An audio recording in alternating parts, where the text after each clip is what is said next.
If you're a reseller, then there's no way around purchasing inventory. I know many of you purchase thousands of dollars worth at a time, and in many instances, to reward you for spending all that cash, either the store or the credit card company is offering some type of cashback or rewards or rebates. You already know the question. Are those cashback rewards taxable? The answer is maybe. Stick around and I'll show you the correct way to account for all those cashback rewards. Hey, my name is Mark too, and I'm a CPA and online reseller who specializes in helping resellers and online businesses with taxes and with growing their businesses profitably. Now for this question of, is cashback taxable? It's probably most helpful to start off with an example. And this could be cashback, it could be a rebate, it could be some sort of store bucks like Kohl's Cash or store credit. And I'll be talking specifically about rewards you receive in exchange for your spending on stuff you sell. The IRS typically treats these types of rewards as rebates. So for simplicity, let's say you spent $100 on inventory and you earned $10 of store credit or cash back. Is that $10 taxable income? The IRS says to treat it as a rebate, as if you only spent $90 rather than the $100.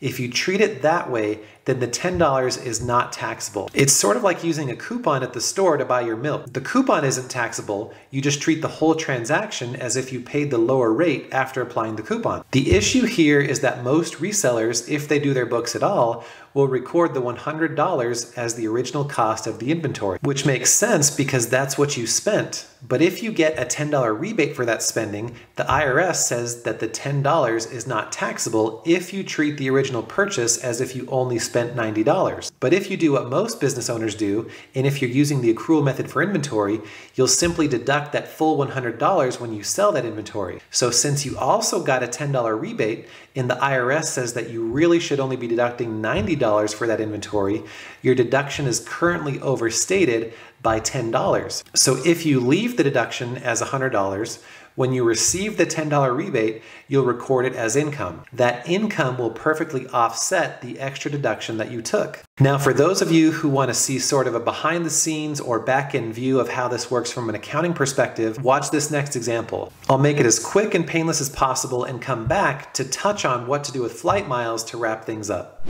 Okay, so don't be scared off by debits and credits. I'm just going to show you from an accounting perspective what's going on in the background when you record these entries in a full double entry accounting system. So when you purchase the inventory for $100, we're going to record an asset of $100 inventory, and we're going to record a credit to cash that reduces the cash that's on your books. And then when you eventually sell that inventory, let's say you sell it all for $150. So you recognize the increase in cash, and you simultaneously recognize the increase in your income or revenue on your books for that $150. And also when you sell it, you're reducing the inventory for the original cost. So your original cost was $100, so that's what you reduce your inventory by, and that's also when you recognize the expense or the cost of goods sold. So you debit or you increase your cost of goods sold amount on your books. And then let's say, I don't know, after a certain period of time, you get that $10 rebate for the original spending of the $100. So you increase your cash by 10. And since you did not recognize the original inventory as 90, where you netted the rebate in the inventory cost, but you recognize the whole 100, you are going to include the rebate as income here. So that's a credit, it increases on the right. So then when you add up your income accounts, so the 150 plus the 10, you have total income of 160. Your cost of goods sold is 100, your profit is 60.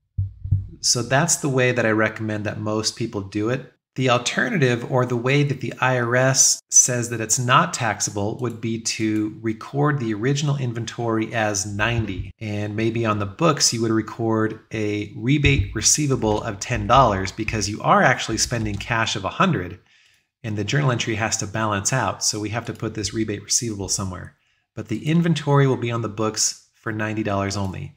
So when you eventually sell it, you'll sell it for that same 150. So you'll get cash of 150, you'll recognize income of 150. And when you sell it, you'll recognize the cost of the inventory that you have on the books, which is this 90. And you'll reduce your inventory by 90. So your inventory here increased by 90, here it decreases by 90, so you're left with 0 on the books. And then when the vendor sends that cash rebate, you'll record an increase for cash for 10, and you'll decrease or offset your rebate receivable by 10. So you had a receivable on the books, now it gets canceled out here. So your income is 150 because we're not recognizing this one as income right here.